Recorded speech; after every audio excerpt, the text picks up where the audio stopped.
In the world of Pokemon fan games, one title is notorious for being one of the worst games ever made: Pokemon Snakewood. For over 15 years, Snakewood has maintained its horrible reputation.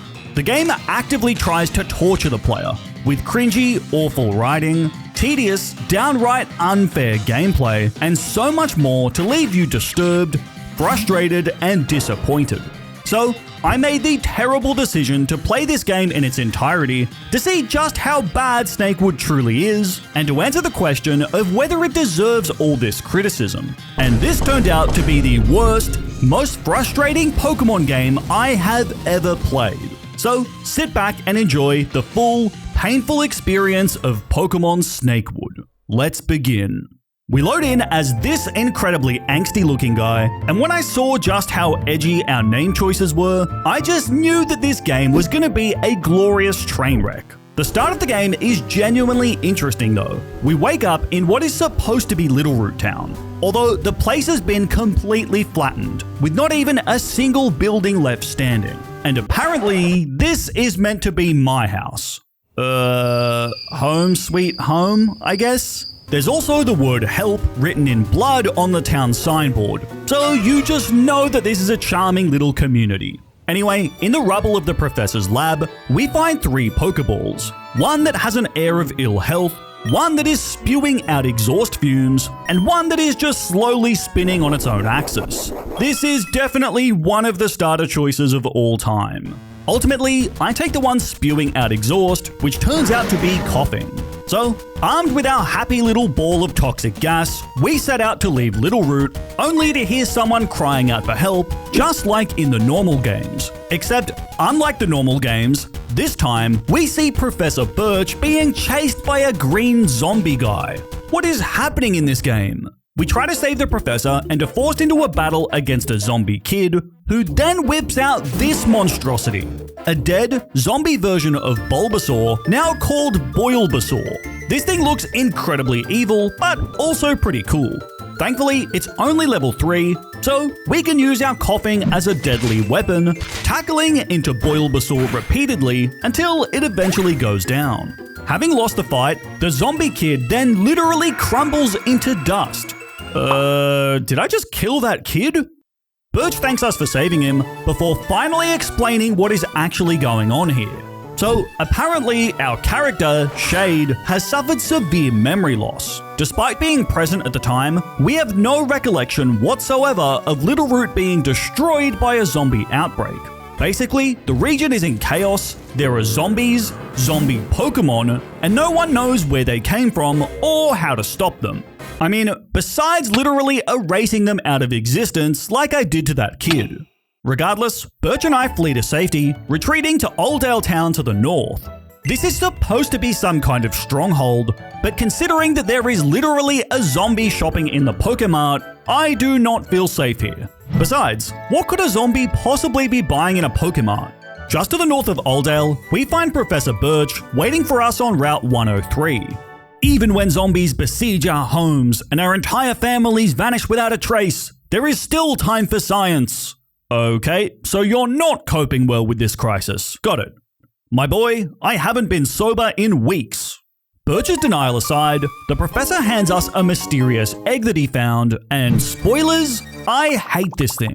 Since our character appears to have amnesia, Birch reminds us that 3 years ago, our brother Landon became the Pokemon League champion. And a few weeks ago, he, along with Birch's daughter May, set out to try and find the source of the zombies, but they haven't been seen since. So, Birch asks us to go out into the apocalypse and look for them. Birch, I literally have a level 5 coughing and an egg. I'm going to die if I leave the town. So, will you go? Fine. Birch plans to stay behind and try to contact other survivors, which, conveniently for him, allows him to remain safe in Oldale Town. We're also given a Pokephone to help us stay in contact, before stocking up on some Pokeballs and supplies at the mart to help us prepare for this nightmare apocalypse. Although, I really do feel for this store clerk. Running your own storefront during an apocalypse is hard, but it could be made easier with the help of our sponsor, Odoo. Odoo provides a variety of services to help you run your own business. And if you want to run a restaurant or a store, like our Pokemart clerk here, you can definitely make use of Odoo's point of sale application. With Odoo, you've got an easy to use, easy to customize interface for processing customer transactions. It's compatible with almost any computer, tablet, or smartphone and can be linked with any of the major payment terminal providers like Stripe. But Odoo's POS does more than just handle transactions. With Odoo, you can add built-in loyalty programs that automatically track for each customer to help reward loyal customers and keep them coming back time and time again. No matter how many potions you buy, the Pokemart is always stocked up, and Odoo's POS can do the same for your business by automatically tracking inventory levels and prompting you when stock of a particular item is running low. The software can also be used to set up a self-serve kiosk in-store, freeing up you to focus on other things like getting a zombie out of your store because it's starting to scare the rest of your customers. There's so many more features in this app designed to make your life easier. So, to make running your store as efficient and hassle-free as possible, check out Odoo by clicking the link in the description. Your first app with Odoo is free forever, so you've got nothing to lose by trying Odoo today. Anyway, before we can leave the town, we're stopped by this mysterious girl. So, you're Professor Birch's new pet trainer? No, I'm not his pet. He just asks me to go fetch him things and gives me treats when I do tricks. You are one twisted kid. We're forced into a battle, and apparently this trainer is a death caller, which sounds so edgy that it's almost beautiful. It turns out that she only has a single Sneasel, so our coughing does what it does best, claiming yet another victim.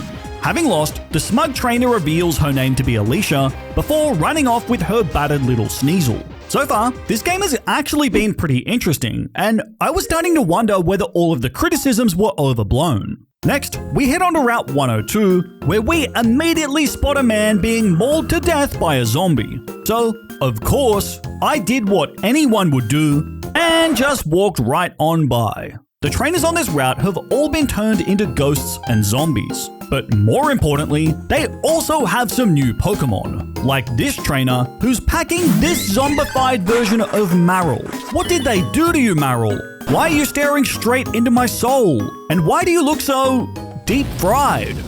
Turns out, our coughing's damage output is pretty pathetic. So, I have to rely on poisoning this pair of Greybill and slowly stalling them out. Not even the undead are safe from my toxic stall strategies. Yet again, defeating these zombified trainers just wipes them from all existence, which is so dramatic. It's also on this route that we get to go up against Rotmander. It may be evil and dead, but this thing looks so sick and I kinda want one. Anyway, after taking care of these battles, we arrive in Petalburg City. Just like Littleroot, this town has been flattened by the zombie outbreak. There's one zombie still lurking around the city, and when we challenge her to a battle, she sends out Oozle. This little guy just looks like a melted down Squirtle made out of honey. Who knew that a zombified Squirtle could look so cute and delicious? Besides a medical bag that heals up our Pokemon, and a gym building that is blockaded shut by skulls, there's also this house that seems pretty normal. And look, there's a lovely lady here, and this woman appears to have had her legs gnawed off. Oh, never mind then. We're then given the option to loot her corpse. And look, on one hand, grave robbing is wrong. But on the other hand, this is an apocalypse, so I'll take what I can get. Besides, we already stole a Pokemon, so if Pokehell exists, I'm already headed there. Obviously, we loot the corpse and are rewarded with the leftovers, which is an amazing find. The lesson here is that grave robbing is okay sometimes. So, after equipping Coughing with our brand new leftovers, I continued heading west, where I finally decided to add some extra Pokemon to the team, with Tailo, as well as a Wurmple, who quickly evolved into a Beautifly, meaning that our weapons to fight this zombie apocalypse are a toxic ball, a butterfly, a bird, and a leftover egg from Birch's fridge. Awesome. I began moving through the Petalburg woods, only to be interrupted by this. A levitating, legless corpse. And if that's not weird enough, it then complements my body before deciding it wants to possess me. So we have to battle the demon corpse, and its sprite looks about as horrifying as you'd expect, with a team consisting of a decapitated, bloody Houndour and a golden Murkrow. Our new Tailo quickly takes care of the fight with 2 KOs. Having been defeated, the demon instantly crumbles to dust, and in that pile of dust, we find our very first gym badge. Some trainers get their badges from honorable Pokemon battles, while others loot them from the crumbled corpses of demons. Both pretty much the same thing. It's about as legitimate as most of Ash's Kanto badges anyway, so I don't see a problem. The game then continues to be absurdly edgy, as after exiting the woods, the very first thing we see is a Pikachu with its head on a spike. Mom, come pick me up. I'm scared. On my way to Rustboro City, I encountered a really funny glitch, because after beating this trainer's Magikarp, for some reason, Beautifly just got an absurd amount of EXP. I don't know how or why, but now our Butterfly is a level 32. So, after a few more fights, where we also get to witness the zombified versions of Ivysaur and Wartortle, we roll on into Rustboro City with our insanely jacked Butterfly. But the absurd horrors of this game were just getting started, as once we enter the city, we see a floating head. I don't know how this thing can even throw out a Pokeball, but oh my god, what is that? It's like a zombie Jinx took a shocked-looking muck and made a dress out of its skin. Regardless, I want absolutely nothing to do with whatever this cursed eye here is supposed to be. So, after Tailo sends it straight back to the hell that it crawled out of, we begin exploring the city. While battling, that EXP glitch happened again, this time with coughing, which gives us a ton of levels, while also allowing our Toxic Ball to evolve into 2 glorious Toxic Balls. They just grow up so fast.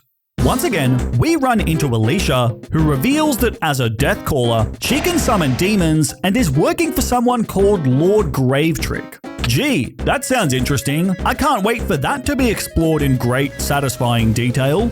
We do have to rematch with Alicia, but our best bird continues putting in work, sweeping through her underleveled team with ease. After which, Tailo also gets to evolve into Swellow, as Alicia then retreats to Verdanturf. After continuing my heroic exploration, whereby I loot a school, an empty gym, along with another human corpse, we meet an important character. See, this purple-haired guy is Glius, who claims to have located the source of where the demons in this area are coming from, and he has a plan to stop them. So, we decide to try and help. Although Glius is shocked to see us. It seems like he remembers us, but doesn't reveal too much.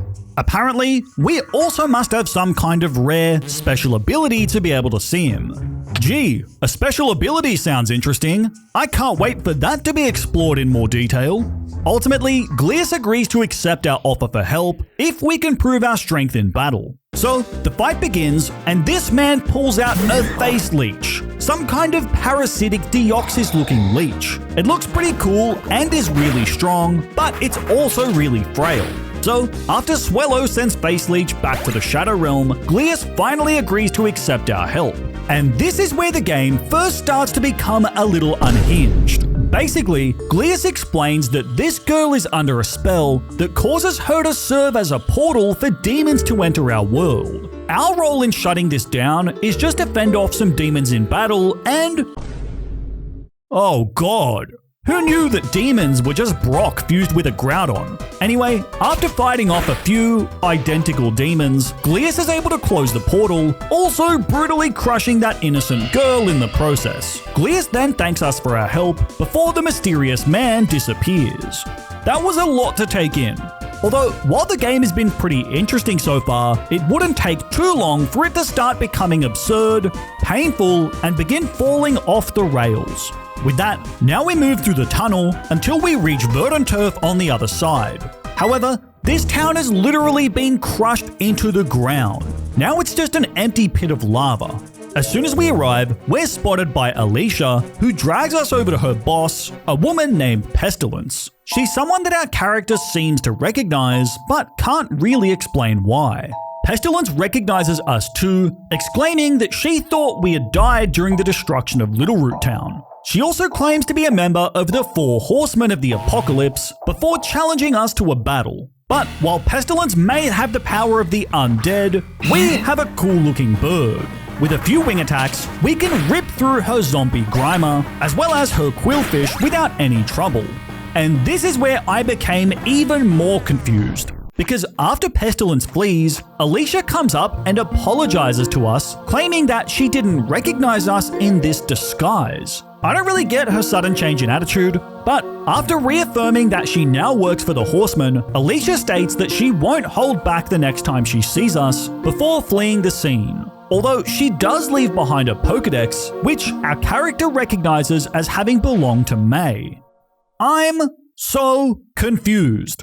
In summary, Landon and May are both missing. There are demons and zombies everywhere. Glius is trying to stop the demons. There's an evil group known as the 4 Horsemen now, and for some reason, everyone seems to know me, but I have crippling amnesia.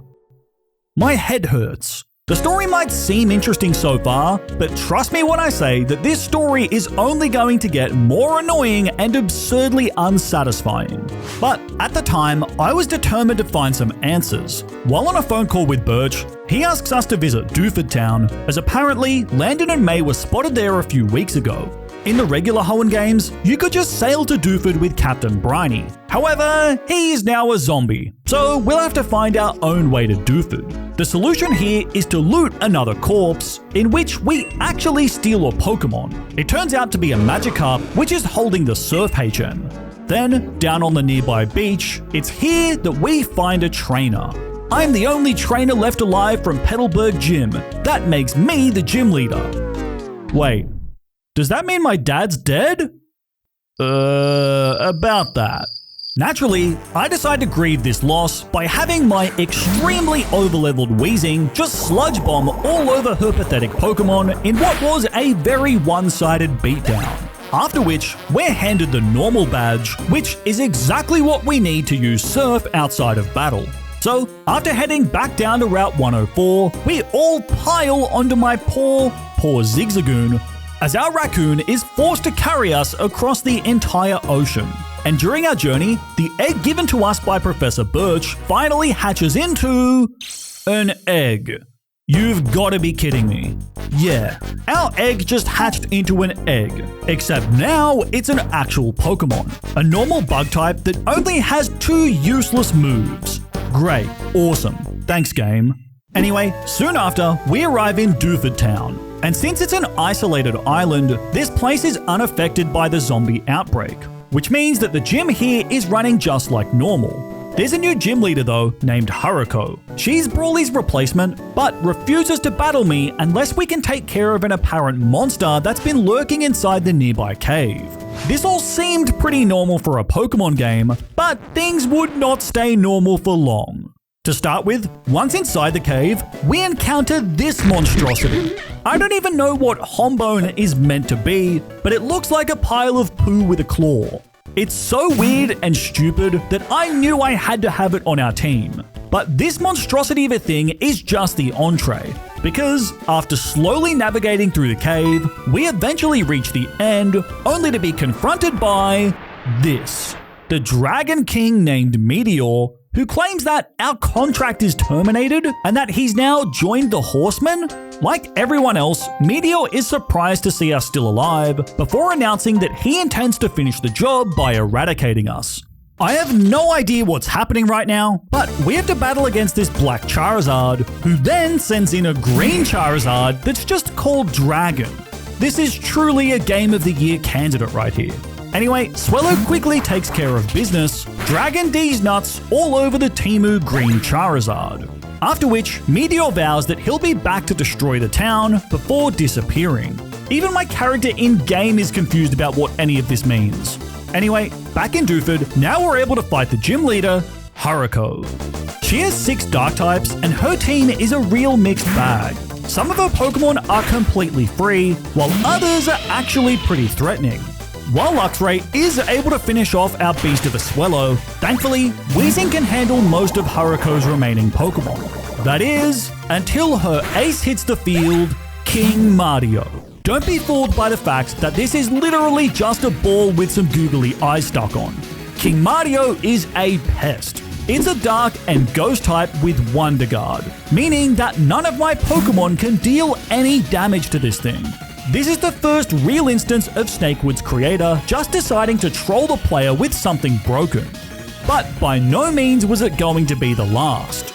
Without any other options, all I can do is try and stall its PP, which just takes a tediously long time. This right here is the embodiment of gross fan-made Pokemon. After more than 10 minutes on double speed, and several of Haruko's super potions later, King Mario finally struggled itself to death, putting me out of my misery and giving us a very unsatisfying win, along with badge number 3. Back to our main quest of tracking down May and Landon. One of the villagers here states that when May was here, she mentioned something amazing she'd found up in the desert north of Moorville. So that's our next destination. After a little more surfing, on the back of our very overworked and very underpaid Zigzagoon, we eventually pull up on the beach of Route 109. Inside the seashore house here, we find yet another body. This child has been turned inside out, stuffed with salt, and then turned back out again. Oh god, that's disgusting! He is very well preserved. Well, finally some good news. North of here, we reach Slateport City. However, it's here that the good times end. Because while the story had been pretty complicated so far, I was still enjoying Pokémon Snakewood. However, this next section of the game was an absolute nightmare that would ultimately make me start to resent this game. Let me break this down for you. Our goal is to get to the desert north of Moorville, and to do that, we need the Rock Smash HM and our 3rd gym badge. So, starting in Slateport City, first we have to battle through a bunch of disfigured looking chefs. But then, we hit a roadblock and can't pass through the city until we find something called an Arclight Spanner. This then starts a monotonous fetch quest where, after wandering aimlessly through the city, I eventually realized that we can drop down into this water inside the warehouse. But as dumb as that sounds, things get way worse. We can't leave this submarine until we help fix it. So, after more aimless wandering, we eventually find the Arclight Spanner in the furthest corner of the ship, use it to repair the engine, which finally lets us leave the submarine and move beyond Slateport. But our journey through hell was only just beginning. The real fun starts after we clear the newly redesigned Route 110 and arrive in Moorville City. These purple-haired guys are a new group who have basically seized control over the Hoenn government, since the previous government got eaten by zombies and all. Their leader is a Taoist named Chloe, who is trying to hunt down Glius, as she believes that he is the real cause of the zombie outbreak. That's all well and good, but this is where the game descends into what I can only describe as a malicious attack on the player. First, we're forced to head into New Moorville, tasked with solving a murder. While this might sound interesting, it basically just involves doing several laps of New Moorville, talking to the same NPCs over and over again. After uncovering that Watson is the killer, he reveals that he's joined the Inquisition. We then battle the gym leader, who proceeds to whip out a team of level 100s. Awesome.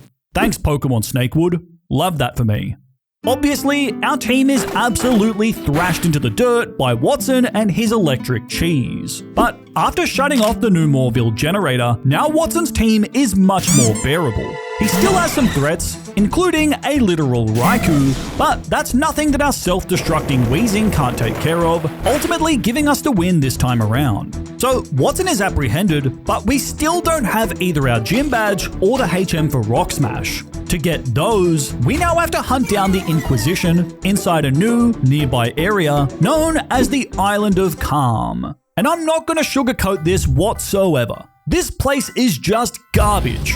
Before we can even enter the Inquisition base, we have to navigate this awful puzzle, which basically involves repeatedly entering a series of caves and fighting members of the so-called Deadly Seven. You want to guess how many members are in the Deadly Seven? That's right, 10. That all makes perfect sense to me. This puzzle basically just involves monotonously running around in circles over and over again until you eventually go through all of the caves and beat all 10 members of the Deadly Seven.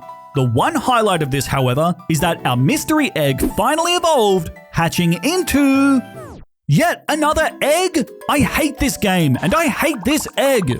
Putting the egg incident aside, now we can actually enter the base of the Inquisition. And it's here that we find the worst puzzle yet. Basically, there's only one path you can take through this room. And if you step on even a single wrong tile, you get sent all the way back to the start, which doesn't sound too crazy until you realize just how big this room is. There's no legitimate way to do this without just headbutting a wall for hours through trial and error. And even once you do figure this out, the puzzle then forces you to walk past every single member of the Deadly Seven that we just beat and battle them again. They have the exact same teams as last time with even cringier dialogue, and the punishment doesn't end there. As once you get around this big table, you have to battle them again. Why? Why is this a thing? This game is just actively trying to annoy me, and it's working. Combine these awful puzzles, along with having done the same 10 battles 3 times over, we finally escape the boardroom, only to be rewarded with even more grunt battles. Yay! However, the torture is still not over, because at the end of this path, we reach an area with 2 sets of stairs. And if you take the wrong one, you get sent all the way back to the very first puzzle. This is the dumbest thing I've ever seen. At least, it was, until I saw the rest of this game. Taking the correct stairs then leads you to another puzzle, this time with teleporter tiles. But take one wrong step and you end up trapped here, where your only option is to walk onto the X tiles, which triggers a battle against a level 80 ghost type that will absolutely wipe the floor with you, sending you all the way back to Moorville. I have no words. 10 out of 10, Game of the Year. By now, I was ready to punch a hole through my screen. Anyway, after even more ludicrous stupidity and monotonous grunt battles, this all culminates in a battle with a scientist in the depths of the Inquisition base. After winning, he's the one who gives us Watson's badge, for some reason. And after also rescuing Glius, who must have been captured at some point, he also gives us the Rock Smash HM. In summary, it took me about 7 hours to get from Dooford Town to this point where we can finally progress beyond Moorville. I know I probably could have skipped more of that, but I need to show you just so you can understand how needlessly punishing, annoying, and cruel this game is. As much as I wanted to just throw this game into the trash by now, I knew that I had to keep playing just to see how awful this game would truly get. And regrettably, it got so much worse. Having crawled out of puzzle hell, now we can use Rock Smash to enter the desert to the north of Moorville. Here, our character has a flashback of Alicia and I trying to escape some kind of deadly situation together. So it seems like we at least used to be friends. Then, just up ahead, we find Alicia with another of the 4 horsemen, Famine. Famine reveals that May and Landon were captured here by the horsemen. He doesn't give us any other info before taking off, leaving Alicia behind to handle things. Alicia seems conflicted about battling us, further establishing that her and I have some kind of history. Regardless, she still follows orders and forces us into a fight. However, Weezing quickly gives most of her team the smackdown, leading to a pretty comfortable win. Afterwards, Alicia feels conflicted about what to do, and after expressing that she needs some time to think about things, once again, Alicia runs off.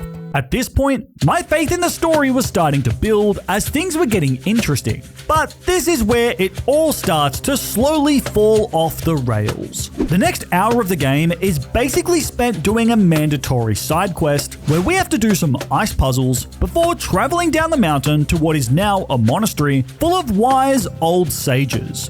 Wow, I wonder what kind of wisdom they have to share. I am sitting. Okay. Never mind. This quest involves taking care of a threatening monster in the desert, which turns out to be a shiny Aerodactyl, and we can actually catch it. Obviously, I do, because I am but a simple man who likes his sparkly Pokémon. So that was kinda cool.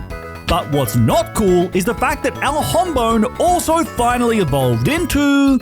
Are you kidding me? It's still literally the exact same guy, except now he's got an extra little claw. Hombeast may be the laziest evolution of all time, at least if we ignore my stupid little egg. After that, we have to go back up the same mountain to once again fight the Deadly Seven. I hate these guys with a burning passion. Their dialogue is still just cringy, lame, and nonsensical, usually as some kind of reference to something quirky and random. We do start to see a few other new Pokemon, but these fights just feel like they've been put here for no other reason than to annoy the player and waste their time. The creator even acknowledges this in the game, and unfortunately, this malicious time wasting is going to be a recurring theme as the game goes on. At the peak of Mount Chimney, we once again find Famine, along with Chloe, leader of the Inquisition. The short version of this is that Famine just blasts Chloe away before we let this man flee again. Anyway, Chloe tries to convince us that Glius is actually a bad guy. Apparently, Glius is only clearing zombies to make it easier for his boss, a mysterious new villain, to invade the western side of the Hoenn region. Chloe's story does hold some weight, since Glius hasn't actually done anything to help us. So, Chloe asks for our help in fighting the horsemen and invites us to her base in Falibor Town. So, that's our next destination. But we can't just go straight there because nothing in this game is allowed to be simple. First, back in the monastery, we have to scale a tower, which involves a whole bunch of mandatory trainer battles, which just makes this feel like such a drag. Although the one positive here is that our egg evolved once again into yet another egg. Why? Why is this even a thing? Anyway, at the end of this gauntlet, we're awarded with a yellow Vespa. At least now we can travel around the region in style.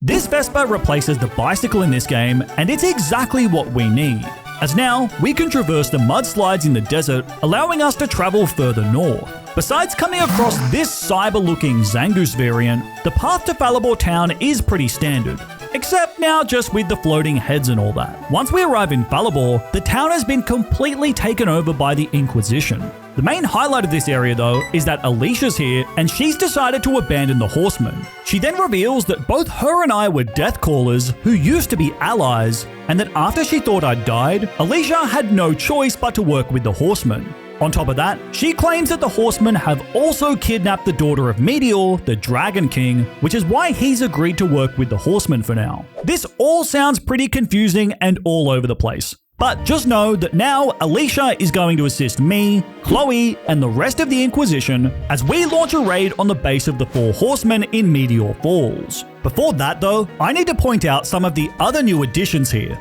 like the very edgy dialogue of the Inquisition goons, as well as the Dig House, where what used to be a linear path to get the Dig TM has now been transformed into a tedious maze that also takes place in the dark because screw you, that's why. It's not a mandatory puzzle, but it does show the creator's willingness to just make every little thing as annoying as possible. To prepare for the raid, I switched my team around to include our shiny Aerodactyl, as well as the fish that I stole way back at the beginning of the game, who then evolved into Gyarados. It was also at this point that I realized I could use some evolution stones on our Hyper Egg. So I used a Firestone, and not only did it not become another egg, it evolved into Entei. Look, I'm not going to question the logic of this, I'm just going to gladly accept my new baby legendary. With our team now ready, I headed south towards Meteor Falls. On the way, we run into Chloe again. She lays out our plan for the raid, which basically can be summarized as me and Alicia do everything. And apparently, the Deadly Seven are still going to battle us, even though we're on the same side now. To me, these guys are the real villains in this game. Anyway, after that, we begin the raid on Meteor Falls with Alicia.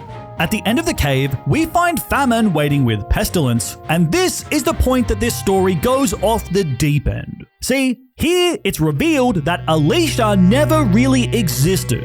This person is actually War, another one of the horsemen. All of those flashbacks involving Alicia and I were supposedly implanted into my brain. And for some reason, now she actually wants to kill me? This is just so dumb and makes no sense. If the horsemen wanted me dead, why didn't they just do it back in Oldale Town or Rustboro City? It feels like the writer just wanted to include a plot twist and did it in the most annoying, unsatisfying way possible. But don't worry, it gets worse. First, we have to battle War, and as it turns out, our new Entei is pretty good. After spamming bulk ups against her lead Sableye, our Fire Dog rips through most of War's team with a combination of Dig and Eruption, including her so-called Giga Wolf that is literally just a Timu Zorork. With Swellow chipping in to claim the final kill, War had been defeated, but this saga is still not over, because then Death emerges. This goofy-looking sprite is the fourth horseman, and by far the most powerful.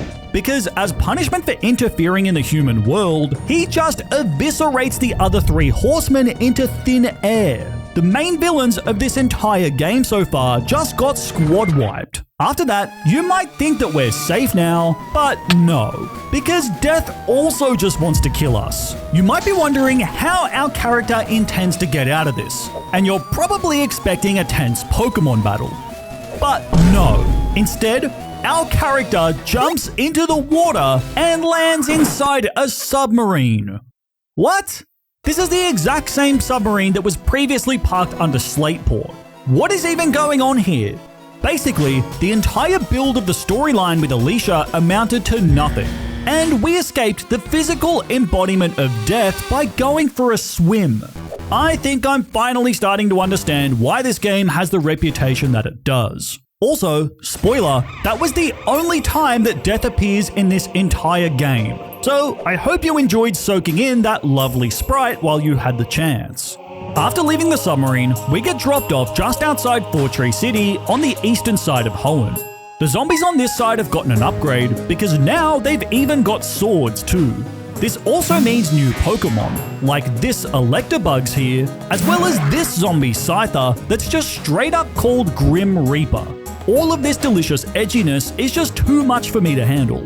On our way to the Weather Institute, we also see some other cool Pokemon like a Zombaril, who still looks cute despite being dead, as well as Miasma, which is just a cool looking recolor of Magmar. But by far, the most disturbing new Pokemon that we find here is Snorlax. Look at this monstrosity. This is so twisted. Poor Snorlax didn't deserve this. Anyway, after fighting our way through the Weather Institute, it's here that we find Glius and confront him for not actually being our ally. He basically admits it, and after beating him in a battle, he's forced to hand over the Dragon King Meteor's imprisoned daughter, who turns out to be an egg. What is it with this game and eggs? Although, unlike our other eggs, this one can actually talk using its psychic powers. With that, our next destination is Fortree City, but since we can't actually enter from this side, that means we have to go all the way around to the other side. And if you were expecting this long journey to be fun or satisfying, you've severely misunderstood this ROM hack. Because this is one of the most annoying stretches of the entire game, where I seriously started to consider dropping this game entirely. This all starts with another round of Deadly 7 battles where we have to endure some of the cringiest dialogue yet, along with the strange breaking of the fourth wall.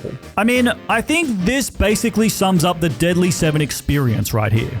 Further along this path, we do meet Dr. Blackthorn, an ally of the Dragon King, as well as what I would call the most disturbing Pokemon of the entire game so far, Yuck. Yeah, this is an evil, horned muck that is literally digesting a child. This is so brutal. We also have our first run-in with Iron Reaper, but this just looks like a metallic sizzle that hasn't been painted yet. Cool zombie Pokemon aside, Route 123 marks the beginning of one of the dumbest sections of this entire game. This route is littered with these T-Fanger trainers, who, at first, seem to battle with some strange new Pokemon. However, this just turns out to be a niche reference to an old Japanese game that never even had an English release. On its own, this isn't really a big deal, except for the fact that this gag just runs for way too long.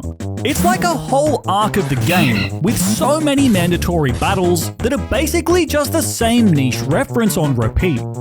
And remember, this is all taking place just after fighting the Deadly 7 and having the entire story so far basically get blown to pieces.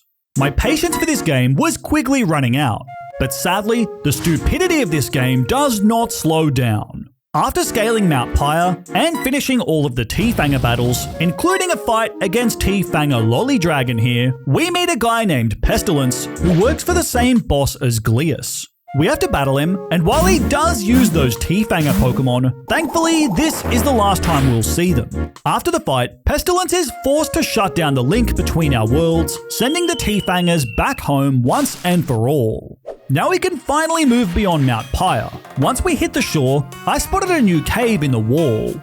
Naturally, I wanted to see what was inside and found a wild tree Mario. I know it's literally just a ball with eyes, but knowing how annoyingly broken King Mario was earlier, I decided to catch this little guy. Moving further through the cave, then we hit this room. Yeah, I can already tell that this puzzle is just going to be dumb and I want absolutely nothing to do with it. So I left the cave behind and began heading to Four Tree City. As if this section of the game wasn't already long enough, there are still so many battles along this path. At the very least, we do get to see a new evolution in Servicius, but for the most part, this is just another tedious gauntlet of meaningless battles. After about 2 long hours, I'd finally reached the other side of Four Tree City. Access to the gym here is highly restricted, but we can enter the new film university. Honestly, this is a cool addition, which I'd probably enjoy more if it didn't involve another onslaught of trainer battles that just goes on for so long. Although we do get to meet Psypig, which is basically just a Grumpig on all fours with its skin removed. Anyway, after visiting a few of the different movie sets, we complete a short side quest that involves battling a sentient AI camera in the basement. I wanted to catch this ridiculous looking thing, but Entei just killed it in one shot. Once that's all handled, now we're able to enter the gym, and this is unironically my favorite section of the game. Inside Four Tree Gym, we find a zombie chained up, which our character eventually recognizes as Winona, the previous gym leader of Four Tree City. So we begin to fight the zombie, and she looks demonic. Her Pokemon are also zombies, and Entei quickly rips through her first 3. However, her final Pokemon is Skarlugia, a zombie Lugia that looks awesome and is such a fitting ace for zombie Winona. It's also ridiculously strong, but eventually our team is able to take it down. So we had won the battle, but before we can do anything else, we hear a loud voice telling us to stop. It's then revealed to be Winona's brother, Veracity, who refuses to let us harm Winona any further. Veracity then explains that he keeps the gym locked up as he knows that the townspeople will kill zombie Winona if she's discovered. Not wanting his sister to die, he then also challenges us to a fight. His team of fire types aren't too hard to handle, but he does have a Ho-Oh, which makes him a nice counterpart to Winona.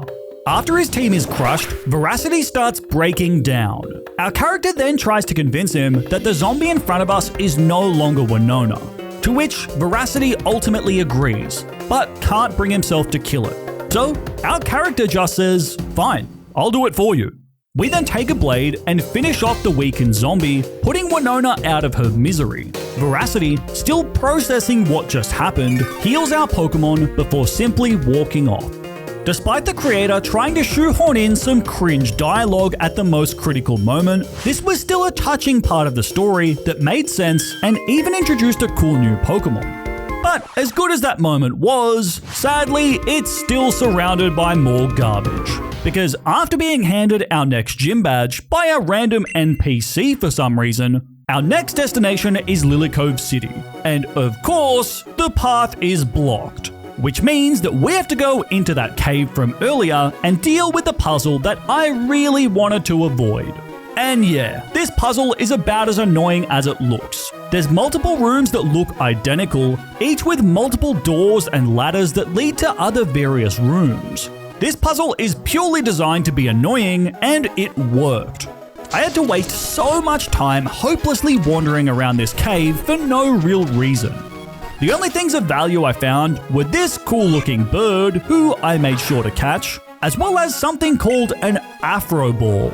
This is basically a reskinned Master Ball, but the sheer idea of an Afro Ball just sounds so goofy. Anyway, after enduring that hellscape for over an hour, we finally escape the cave before encountering this trainer, who claims he used to have 11 Pokemon, but cut them up and glued them together, which sounds very disturbing and is only made worse by the fact that he then sends in this thing. Appropriately named, a monster is basically just a Lotad with a bunch of limbs from other Pokemon, including Kyogre. Regardless, Entei can still slay the Temu Infinite Fusion monster, clearing us to finally make some progress towards Lilycove City, only to be stopped by the Deadly 7 again. Seriously? Haven't I suffered enough? Despite having a few new Pokemon to show off, these guys are still just as annoying and just as cringy as our previous encounters. After grinding through all 10 of these fights, they laugh at me and make sure to point out that they'll be seeing us again later. Great. Awesome. Can't wait. Now we've arrived in Lilycove City, and to put things into perspective, it's been about 5 hours since our encounter with Death in Meteor Falls. Since then, 90% of those 5 hours were spent either suffering through puzzles or the endless trainer battles. My enthusiasm for this game was at an all-time low, but thankfully, this is where the awful story resumes. Remember how we were allies with the Inquisition before Meteor Falls? Well, for no real reason, now Chloe's decided that we're enemies again and ambushes us in Lilycove City. This doesn't really make any sense, but before we're devoured by zombies, 2 dragons come to our rescue to even up the numbers. After taking on Chloe in a 6v6 battle, we claim the win and she uses her teleporting Alakazam to flee the scene. Basically, the dragons are now our allies since we rescued the Dragon King's daughter. The 2 dragons then offer to fly us to Moss Deep City, which has now been renamed to Fort Draco. Honestly, this place is pretty cute. They've even got dragons running a Pokemart here, as well as a Pokecenter. They also give me a fishing rod made from the spine of a Kingdra's head, which sounds incredibly hardcore. Anyway, to keep things brief, we find the Dragon King, Meteor, and return his eggy daughter. For this, we're rewarded with the HM Fly, as well as now having the dragons as an ally. The dragons also have a training hall, which acts just like a gym. Naturally, Meteor serves as the gym leader, and literally half of his team are just green Charizards named Dragon. But once we take care of those, the rest of his team aren't too much trouble to deal with. After winning, we're awarded with a Knight's emblem, as well as the title of Knight. That gives us 6 badges in total, as now we begin what I would consider to be the final arc of the game. Back in Lilycove, the city is now suffering some kind of zombie invasion. We have to battle our way through the department store, including against Headdoom, which is literally just a gross, decapitated Houndoom. All of the most disturbing zombie Pokemon make an appearance here as we fight our way through the zombies, as well as the pair of Glius and Temulance. But after we clear through the horde, we finally reach the department store roof, and this is where this game gets even wackier, because it's here that we meet Senex, the edgy Dark Lord of the East and the true villain of this game. Although his first order of business is just to blow up one of the Deadly 7, so he's not so bad in my books. But Senex then declares that he wants my eyes? I'm sorry, what? Senex then forces us into a fight, and the old man just whips out this mushroom. As ridiculous as it looks, all 3 of his Pokemon are considered legendaries, so this isn't an easy fight. However, we have our own legendary, a pile of poo with claws. Hombeast quickly deals with Senex's team, forcing the old man to retreat for now. Afterwards, one of the Deadly 7 thanks us for stopping Senex, but then goes on to say that the Deadly 7 are actually members of the Order of the Afro, an ancient guild that apparently fights necromancy by using the art of attacking with lunacy. Yeah, even by Snakewood standards, this is just so dumb and makes me hate the Deadly 7 even more, which I didn't even know was possible. We're then told that Senex's base is near Sutopolis, which is also where our missing brother was last seen. So, all of our objectives are pointing towards Sutopolis, but things are never simple in Pokémon Snakewood, because before we can continue this train wreck of a story, we're forced to go and fight the Elite Four. Yet again, this is just another instance of the game wasting our time. The Pokemon League doesn't actually serve any real purpose to the story, it's just an excuse to torture the player with really long battles against really broken Pokemon. As a side note, before the Elite Four, I actually went out and caught a few strong Pokemon since I knew the end of this game was going to be brutal. But while doing that, I also got trapped in a ridiculous fight against a level 100 superhero guy. This came out of nowhere and absolutely would have crushed my team, if not for the fact that our Weezing can cheese through enemies with Destiny Bond. I also need to point out that, for some reason, the fire bird we caught earlier evolves using a leaf stone, turning it into an orange. For some reason. Anyway, after assembling my very absurd, very round-looking team, now it was time to challenge the Elite Four. Despite only having 6 badges, the guards are just too lazy to care, which is pretty on brand for this game. The Elite Four are all incredibly strong, but none of these characters are all that important, so I'd rather just move right along to the champion. The champion is a guy named Feng Li, who actually just has the Palmer sprite, which shows you how irrelevant this guy really is. The start of this fight isn't all too bad, as after a few dragon dances, our ice dragon, Lucazamon, can rip through the majority of his team. But then, we're reunited with the most annoying Pokemon in the game, King Mario. The Wonder Guard Pokemon that can't be hit by anything. And this time, it's a level 73. This thing is so annoying to deal with, but I knew that we'd eventually come up against some garbage like this, so I came prepared. Fighting cheese with cheese, our Tree Mario is such a tank and can also use Leech Seed to slowly drain King Mario's health. On top of that, our literal Orange can also use Will-O-Wisp to burn King Mario and help speed up this process. Although this just takes so long. We have to basically just sit here and stall while the champion burns through all of his full restores on this stupid broken ball. It takes a frustratingly long time, but eventually King Mario goes down, and a short time later, we had conquered the champion, a man who we have never seen before and will never see again. Very cool. Now we're in the Hall of Fame, but I do not feel happy whatsoever, since we're still not done being tortured by this game, and things will only get worse from here. To get to Sootopolis, we have to claw our way through a river of disgusting brown sewage, which is actually a pretty accurate depiction of what it's like to play this game. During this, we also have to do a small quest, which involves hunting down a missing item from the Hoenn shipwreck. Usually, the puzzle here involves looking for multiple missing keys across various rooms by interacting with the floor tiles that sparkle. However, in this game, you still have to find the keys, but the sparkles no longer show you where the keys are. So, you just have to mindlessly search on every single floor tile until you find the right key. This is just yet another example of this game trying to annoy the player for no real reason. Oh, and if that's not stupid enough, we also find our 7th gym badge inside a trash can. Really, game? This is the best you can do?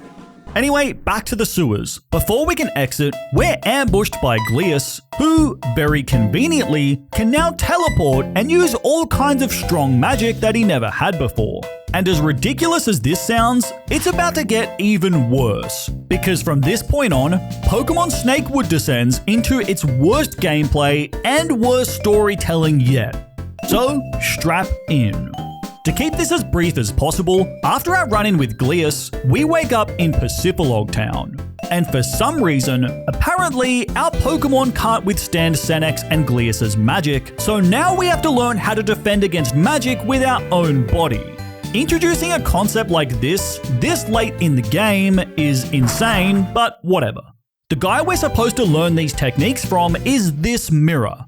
Except, this event won't trigger unless you have a very specific soup item in your inventory that comes from a random NPC in Lily Cove. Without a guide, there's no real way to know which item you need for this or where to get it. So this is already some 10 out of 10 game design. Once you have the soup in your inventory and say hairy man in front of the mirror, only then can you start the battle. Once you've dealt with his 5 Pokemon, Isao hands over the final badge and agrees to train us. But once we track him down, ignoring the fact that he's literally inside a rock, this dialogue with Isao is some of the worst in the game. Because our character starts openly acknowledging the breaking of the 4th wall, he points out that Isao's whole character is just a joke based on the Bible, and even starts admitting how stupid this entire story is, from the Deadly 7 to the zombies. And to make things worse, after this outburst, Isao just dies. What is happening here? This game is completely falling apart. Every interaction has now just become so self-aware, so cringy, and so loaded with references that it's just painful to sit through. From here, it's just more cringe, more puzzles, more Deadly 7. I'm losing my mind. After a few more hours of tedious battles and mindless wandering around, we finally make it to Sootopolis City. And despite how crazy things have gotten, I'm sure the creator of this game at least has a sensible ending in mind. Right? Well, once in Sootopolis, we meet with the Resistance. Basically, the most powerful people in the region joining forces to fight against Senex. And after some yapping and putting together a plan, we then begin the final raid on Senex's base. Since this is Pokemon Snakewood, obviously this involves painfully trying to navigate yet another puzzle for no real reason. Eventually though, we make it to these carbon slabs, which are being used to hold prisoners. The first one just ends up being the Trickmaster as some kind of troll, but the other 2 are our brother Landon and May. Rescuing these 2 has been one of our goals since the very beginning. So you might expect this to be treated like an interesting narrative climax, but the creator just uses this as a gag to point out how he's run out of sprites to use. There's no touching reunion, and we don't even learn anything about our past before May and Landon just leave. That was probably the most unsatisfying and anticlimactic way of resolving the whole reason why we even started this journey to begin with. Although I do think it's funny how we also see Wally encased in carbon, but just decide to leave him there because, who cares? From here, we step back into the gauntlet of puzzles and trainer battles, although some of the coolest designs make their appearance here, like these elite trainers, who I guess just walk around carrying severed heads.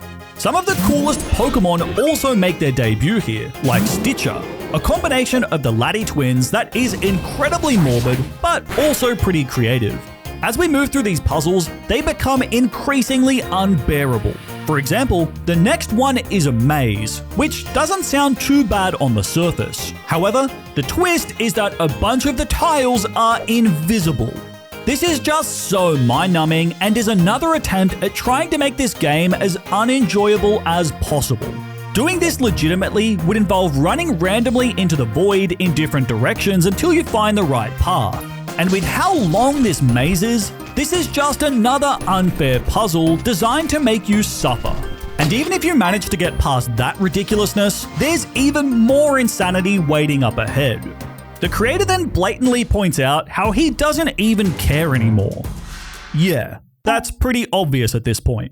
We then continue moving further along through the final dungeon, and you would probably expect the tension to start rising as we near the end. But what does this game throw at us instead? A concert in the middle of an evil lair. Why? Why does this have to be here? Why now? Why is this game actively trying to suck so bad? Thankfully, our next puzzle is the last one of the game. Unfortunately though, it's possibly the worst one yet. Basically, this puzzle consists of 30 questions that aren't even about this game. Most of them are niche references to things that I've never even heard of. It's dumb to begin with, but what makes it worse is the fact that if you get even a single question wrong, you get sent all the way back to the start. This is just so lame, and I can't understand why anyone would ever put something like this in their game. By the end, the questions are either just gibberish or asking about the creator's favorite songs. And the cherry on top of this pile of garbage is that even after you answer the questions correctly, if you interact with this random crate near the exit, you get warped right back to the start of the quiz. And just up ahead, if you take the wrong set of stairs, you get warped all the way back to the very first puzzle. I hate this game. Calling Pokémon Snakewood garbage is an insult to all of the actual garbage out there. This game is actively trying to make me hate it, and it's working. My suffering was at an all-time high, but thankfully, I would soon be put out of my misery, as shortly after, we arrive at the summit where we find Senex. He reveals that our fellow Resistance members have all been turned to carbon before we're forced into a final showdown. And fun fact, if you lose this fight, you get warped all the way back to Verdanturf, just as one last middle finger to the player. Regardless, while Senex's team is strong, we manage to take him down through the sheer, unrelenting power of cheese and massive over-leveling. Having lost the battle, Senex then just starts using his magic to completely erase me from existence. Although something stops the magic. And that something turns out to be Asimov of the Deadly Seven. Asimov then whips out some convenient magic and just throws Senex off the cliff. But sadly, that's not the ending. Senex just climbs right back up and then starts baking a cake? Wait, what? I'm not even gonna try and make sense of this. Basically, we watch Senex bake a cake, everything goes black, and then we wake up to nothingness. By baking a cake, Senex destroyed all of Hoenn, with the exception of me, Asimov, and himself. Although, it's still not over, because after facing up to Senex once more, our character now starts throwing out random pop culture references, which apparently deals damage to Senex. For some reason. Like the rest of this game, this makes no sense. But through the power of cringe, Senex is ultimately erased. And then, for the sheer sake of convenience, our character now somehow randomly has the power to restore Hoenn, bringing back the region and all of the characters who died during the raid. That was possibly the worst ending to a story I have ever seen. What was that? Following that, there is one final cutscene in the Lily Cove Museum. Here the creator admits that there never really was an overarching plot and everything was just made up as he went along. Which is pretty obvious. This game feels far more focused on trying to torture the player and make it as painful an experience as possible. If, for some reason, this video made you want to try Pokémon Snakewood for yourself, don't do it. There's nothing to be had here other than pain, and it very well might be the worst game I have ever played. Instead, jump into this video next for more Pokémon content, and let me know in the comments if there are any other Pokémon fan games you'd like to see me try. Take care, and I'll see you in the next video.